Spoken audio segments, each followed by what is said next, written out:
What is going on, everyone? Welcome back to the Full 90. It is finally time for the Week 38 Premier League predictions, which is, of course, the final episode of this season in the Premier League. I might make a video looking back at my season 19 to 20 Premier League predictions because...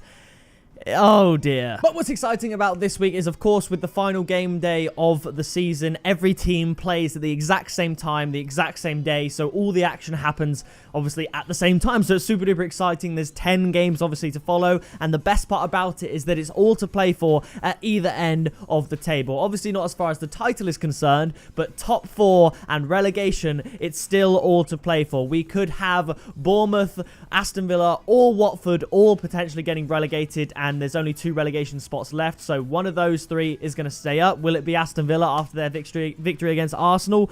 You never know. And then, of course, top 4, we have Chelsea playing Wolves, who I think are in 6th place, something like that. And then, obviously, the big one, Manchester United playing Leicester. Both teams actually actively involved in the race for top 4, with 3 teams going for it and only 2 available slots. So it's very, very exciting. I do want to give a massive shout out to Christian Adjivi, who left his predictions on the previous week, and he had a pretty good week, including correctly predicting Burnley to beat Norwich 2-0, which I also did, but also correctly predicting Aston Villa to beat Arsenal, which was a pretty good shout by him there. So if you guys, well, I say if you guys want to get featured in the next episode of the Premier League predictions, but I won't be doing another episode for this season. But please do, just drop your comments down below anyway, and please drop a like on the video as well. Let's try and break 200 likes once again, and we are, of course, on the road to 10,000 subscribers before we get into my Week 38 predictions. And naturally, it's going to be a very tough week to predict because some teams have it all to play for, some teams have nothing to play for, and I don't know. That psychologically will play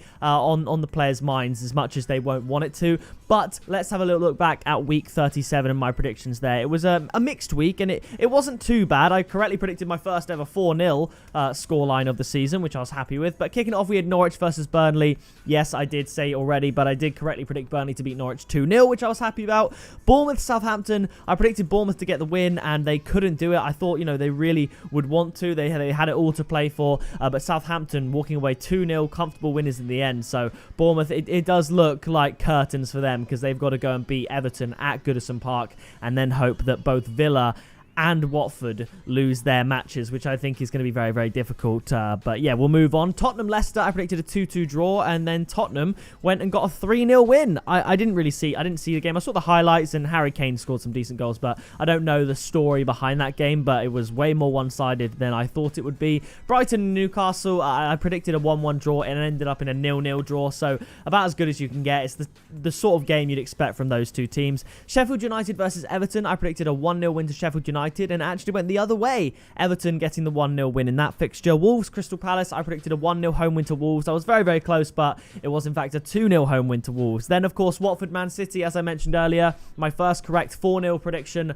of the season. So happy with that one. Aston Villa, Arsenal, I correctly predicted Villa would score, but I did say that Arsenal would get the 2-1 win, and Arsenal just couldn't find the back of the net.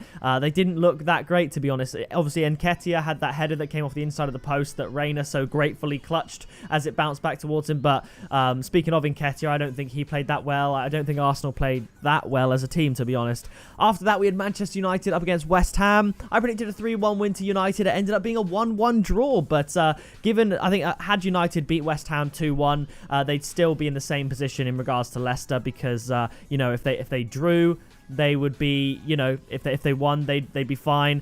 All they have to do, Man United, is not lose to Leicester, and it would have been that way whether they won the game or drew the game, unless they won by a ton of goals and really improved their goal difference by like a long way. They'd have to win by like 4 goals for that to even start making a difference in the final placements coming up in this week. And then Liverpool, Chelsea. A lot of people predicting Chelsea to win, actually, but I said Liverpool would get the 2-1 win. It wasn't. It was pretty far off in some ways, but I got the right sort of storyline. I said Liverpool would win 2-1. They ended up winning 5-3, which is a very familiar scoreline. I remember Arsenal beating Chelsea 5-3. I believe it was back in 2011. So yes, moving on to Week 38, we do have Arsenal versus Watford. An absolutely huge game. And if this was at Watford, I'd probably go and give Watford the win. But it's at the Emirates. It's not Arsenal's last game of the season, but it's their last league game of the season. Then obviously the FA Cup final is their final game. They might rest some players, Arsenal. Do I change it? No, you know what? I'll back Arsenal to win. Watford, obviously, they are a team that's capable of beating Arsenal. I feel like any team in the Premier League, bar Norwich, in my opinion, is capable of beating Arsenal. But I think having just lost to Aston Villa the way in which they did after beating Man City and Liverpool, I think Arsenal will want to bounce back, and they play well at the Emirates. I'm going to give Arsenal a 2-1 win. Which doesn't look good for Watford. It does have to be said. If that did happen, Watford would be getting relegated, I think, unless there's a massive swing for Aston Villa in terms of goal difference. But I don't think, well, not massive, but a couple of goals, which I don't predict will happen in this week. Coming up after that, we have Burnley up against Brighton. I'm not going to say too much about this one. Both teams have nothing really to play for. Maybe there'll be some goals, but it's always quite juicy if you can correctly predict a 0-0. And if there is going to be a game, this week at least, that ends in 0-0, it'll be this one. So I'm going for the double donuts, 0-0. Now, after this one, we have Chelsea up against Wolves. Very, very difficult to predict. Chelsea looked good going forward in spells against Liverpool, but at the back just couldn't handle Liverpool's, attacking prowess. And I think Chelsea are actually going to win this game. I was going to say 3-1 to Chelsea. It's one of those weird ones. There's nothing really logical that could suggest that Chelsea will be that much better than Wolves, but I just have a funny feeling that Chelsea will win this game. And, that's not to say that Wolves are a bad team or anything like that. It could easily end 1-1. I don't see Wolves getting the win here, but I think Chelsea are going to win, and I'm going to give them the 2-1 victory in this one. Coming up after that, we have Crystal Palace up against Tottenham. A win here for Tottenham, if Wolves are to lose, would see Tottenham leapfrog Wolves into, I believe, 6th place. I haven't really remembered the Premier League table and how it looks before this video. I probably should have done, but I do think Tottenham will do enough to get the win away here at Crystal Palace, and I'm just going to go for a relatively straightforward 2-0 win. Now, next up, big game, Everton up against Bournemouth. I wanted to back Bournemouth. Obviously, I've gone to watch Bournemouth play myself, never in the Premier League, but I've watched Bournemouth in League 2, League 1, and I want to give Bournemouth the win, but I just can't. Yeah, they've got more to play for than Everton, most definitely, but at Goodison Park, it's going to be difficult. Don't get me wrong, Bournemouth could win this game. They have more to play for, but I'm going to sit on the fence and go for a 1-1 draw.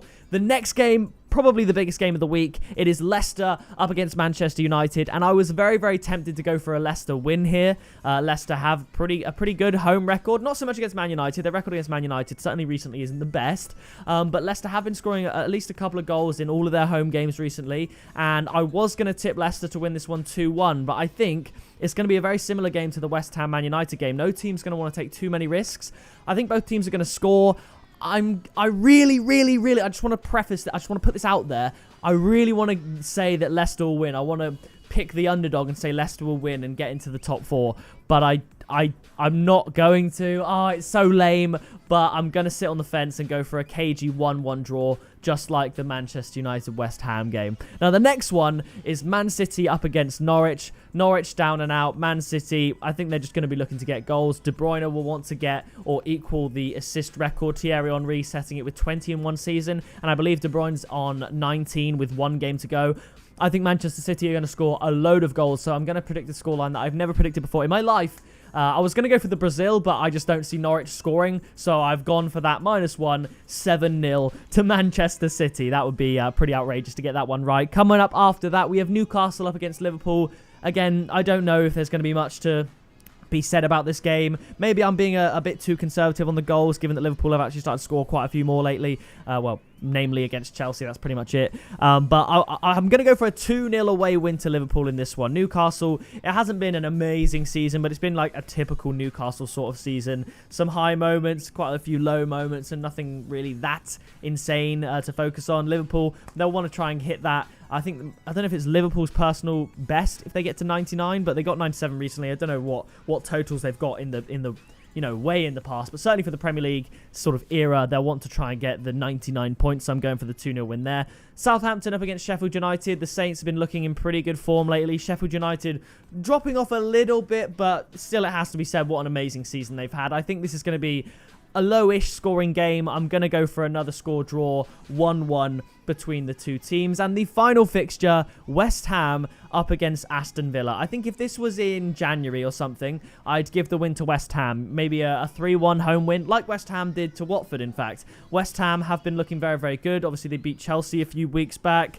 They played pretty well against Manchester United, all things considered, and I think they are actually looking all right ever since Antonio's really found his form, particularly after the restart. West Ham have been looking pretty good, but I think because this is such a big game for Aston Villa, and they know that it's in their hands to keep them up in the Premier League against all odds at one point, in fact, even just last week, before they had Arsenal to play, I do think Aston Villa will be able to get a draw here.